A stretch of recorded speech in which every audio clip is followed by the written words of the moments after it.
जय श्री श्याम हारे के सहारे की जय हो। सनातन धर्म में मंत्र जाप का बहुत बड़ा महत्व है। देवी देवताओं का आशीर्वाद प्राप्त करने के लिए मंत्र जाप किया जाता है। बड़े बड़े संत महात्मा भी नाम जप करने के लिए हमेशा प्रेरित करते रहते हैं। गुरुदेव प्रेमानंद जी महाराज जी हमेशा नाम जप के चमत्कार को बताते रहते हैं। कई भक्त ऐसे भी हैं जिनके जीवन में अगर झांक कर एक बार देखेंगे तब पता चलेगा कि जब से वो व्यक्ति बाबा श्याम की शरण में आया है या जब से वो श्याम श्याम का नाम जाप करने लगा है तब से उसका जीवन सुखमय बीतने लगा है। इस कलयुग में जिसने भी श्याम नाम का सहारा ले लिया उसी का भला हुआ है।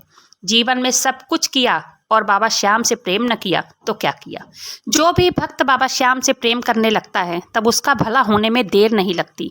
बस हमेशा निरंतर नाम जप करते रहना चाहिए। आज मैं एक और बाबा श्याम के चमत्कार की सत्य कहानी आप सबके साथ शेयर कर रही हूँ। इस कहानी को सुनने के लिए वीडियो पर अंत तक बने रहें और वीडियो पसंद आए तो वीडियो को लाइक और चैनल को सब्सक्राइब जरूर से करें और बाबा श्याम नाम का जयकारा जरूर से लगाइएगा। यह कहानी दिल्ली के रहने वाले हरदयाल जी की है। वो बैंक में कार्यरत हैं। बस 1 साल के बाद वो रिटायर होने वाले थे। हरदयाल जी और उनकी पत्नी बाबा श्याम के बहुत बड़े भक्त थे। वो हमेशा अपने घर में बाबा श्याम का कीर्तन जागरण करवाते थे और जब भी उन्हें समय मिलता था वो बाबा श्याम के मंदिर भी जाते थे। हरदयाल जी के एक बेटी और एक बेटा था। बेटी की शादी उन्होंने कर दी थी और बेटा एक अच्छे कंपनी में नौकरी करता था। वहीं पर बेटे को एक लड़की से प्यार हो गया और वो शादी करके अपनी पत्नी को घर ले आया। हरदयाल जी की पत्नी की और उसके बहू की आपस में बिल्कुल भी नहीं बनती थी। वो सुबह उठकर अपने पति के साथ ऑफिस चली जाती और रात को अपने पति के साथ ही वापिस आती थी। सास के साथ नौकरानियों सा सुलूक भी करती थी। वो अपने सास ससुर को बिल्कुल भी पसंद नहीं करती थी। घर में हर समय हर टाइम आए दिन झगड़े होते रहते थे। हरदयाल जी भी रिटायर हो चुके थे। वो आगे बताते हैं कि बेटा जब मैं बाबा श्याम के दर्शन करने आता तो मेरा बेटा मुझसे कहता कि पापा आप रिटायर हो चुके हैं और थोड़े बहुत जो आपके पास पेंशन आते हैं पैसे आते हैं वो भी आप खर्च कर देते हैं दर्शन करने में। घर का खर्च बड़ी मुश्किल से चल पाता है। अब यह सब बंद कर दो, यह सब नहीं चलेगा। इस पर हरदयाल जी ने कहा मैं बाबा के बारे में एक भी बात नहीं सुनना चाहता हूँ। मेरा जो भी जीवन बचा है वो बाबा के चरणों में ही बीतेगा। मैं उनके बारे में एक भी बात नहीं सुन सकता हूँ। तब हरदयाल जी के बेटे ने उनसे कहा कि आप लोग 1 महीने के लिए अपनी बेटी के घर चले जाइए क्योंकि यहीं पर मेरी साली की शादी तय हुई है। तो मेरे सास ससुर मेरे साले साली सब यहाँ पर शादी तक रहेंगे तो घर में जगह कम है। आप बहन के घर चले जाइए। जब शादी हो जाए तो वापस आ जाइएगा। तो हरदयाल जी के समझ में आ गया कि जब तक मैं घर का पूरा खर्च चलाता था तब तक हम दोनों तो अच्छे लगते थे। अब घर छोड़ने के लिए हम दोनों को मजबूर किया जा रहा है। उस समय हरदयाल जी और उनकी पत्नी के आंखों में आंसू आ गए। वो बताते हैं कि हम दोनों को बहुत दुख हो रहा था कि आज हमारे बेटे बहू हमसे मुंह मोड़ लिए। हरदयाल जी मुझे ट्रेन में मिले थे। उन्होंने अपने यह कहानी मुझे फेस टू फेस सुनाई है। वो आगे बताते हैं कि मैं और मेरी पत्नी दोनों दूसरे ही दिन खाटू धाम के लिए निकल गए थे और हमने वहां जाके बाबा के सामने पहुंचकर पहले बाबा से ही सवाल हम लोगों ने कर लिया था। मुझसे ऐसी क्या भूल हो गई है बाबा जो मुझे यह दिन देखना पड़ रहा है। उन्होंने बाबा श्याम से सारी बात कह दी। दर्शन करने के बाद वो वहीं मंदिर के बाहर अपना सामान लेकर बैठे थे। उन्हें समझ में नहीं आ रहा था कि अब वो करे तो क्या करे। वापस दिल्ली भी नहीं जा सकते थे और वो बेटी के घर भी नहीं जाना चाहते थे। तब वो वहीं पर बैठे थे। बैठे बैठे करीब 3-4 घंटे बीत गए। तब एक बुजुर्ग उनके पास आए और बोले आप यहाँ बैठे हो, मैं लाइन में आपके पीछे ही खड़ा था और मैंने आपकी सारी बातें सुन ली जो आप बाबा श्याम से कह रहे थे।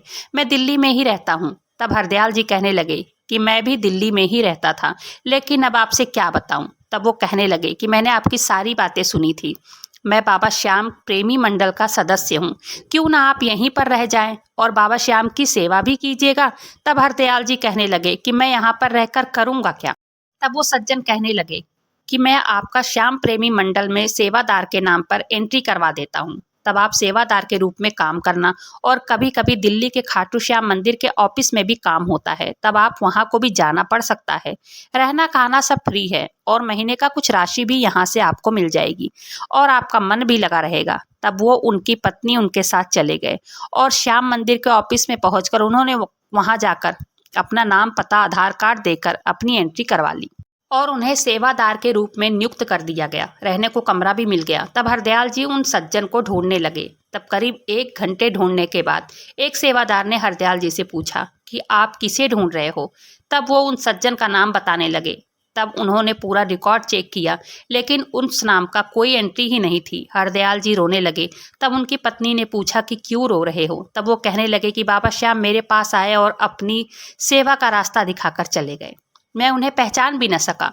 तब ऐसे 2 साल का समय बीत गया। तब एक दिन एक सेवादार आकर उनसे कहने लगा कि तुम्हारे घर से कोई आया है, ऑफिस में चले जाइए। तब वो ऑफिस में जाकर देखते हैं कि उनके बेटे, उनकी बहू माँ के पैरों पर बैठकर रो रहे हैं। हरदयाल जी को बहुत गुस्सा आया, पर उनकी पत्नी ने कहा इनकी नौकरी चली गई है, और उसकी पत्नी, उसका बच्चा भी बीमार रहने लगा था। वो कहने लगा कि जिस दिन से आप लोग चले गए उस दिन से घर बिखर गया, घर में कुछ भी ठीक नहीं हो रहा है। ऐसा लग रहा था कि जैसे बाबा श्याम का हाथ हम लोगों पर से ही उठ गया हो। करीब 1 साल से आप लोगों को मैं ढूंढ रहा हूँ। एक दिन श्याम सेवा मंडल के एक सदस्य मुझे बाजार में मिले। उन्होंने मुझे बताया कि आप लोग यहाँ पर हैं। तब हम भागे भागे यहाँ चले आए। बहू बेटे दोनों अपने माँ पापा के पैरों पर गिरकर माफ़ी मांग रहे थे। तब वो कहने लगे कि माफ़ी मांगनी है तो बाबा श्याम से मांगो, मुझसे मत मांगो। तब हरदयाल जी अपने बेटे से कहने लगे कि आज चल उनके दर्शन कर। वही गए थे तुझे रास्ता बताने, उन्होंने ही मुझे यहाँ तक पहुँचाया है। तब मैं अपने बेटे बहू के साथ फिर से दिल्ली रहने चला आया। बेटा मैं हर महीने नहीं जा पाता हूँ, लेकिन मैं 2-3 महीने में एक बार ज़रूर जाता हूँ। तब मैंने ट्रेन में ही उनसे पूछा कि आंटी नहीं आई हैं? तो उन्होंने बताया कि अब की बार उन्हें जुकाम बुखार था, इसलिए मैं अकेले ही चला आया। मैंने उससे कहा तू आराम कर, मेरा मन नहीं लग रहा था। 2 महीने हो गए थे मुझे आए, इसलिए मैं अकेले ही आया। तब मैंने उनसे कहा कि अंकल आपकी यह कहानी की वीडियो मैं अपने चैनल पे डाल सकती हूँ? तो उन्होंने कहा हाँ हाँ बेटा क्यों नहीं, डाल देना। तब मैंने उनसे पूछ कर यह वीडियो आप सबके साथ शेयर किया है। ट्रेन में आसपास के सीटों पे कई लोग थे जो पूरी रास्ता बाबा श्याम का गुणगान करते जा रहे थे। कई लोगों ने अपनी अपनी कहानियां भी बताई थी। मैं एक एक करके सारे भक्तों के साथ हुई चमत्कार की कहानी शेयर करूंगी। तो यह चमत्कार की कहानी तो यहीं पर समाप्त होती है। वीडियो पसंद आए तो वीडियो को लाइक करें, चैनल को सब्सक्राइब जरूर से करें और बाबा खाटू श्याम का जयकारा जरूर से लगाइएगा। मिलते हैं फिर ऐसे किसी वीडियो में, तब तक के लिए जय श्री श्याम, हारे के सहारे की जय हो।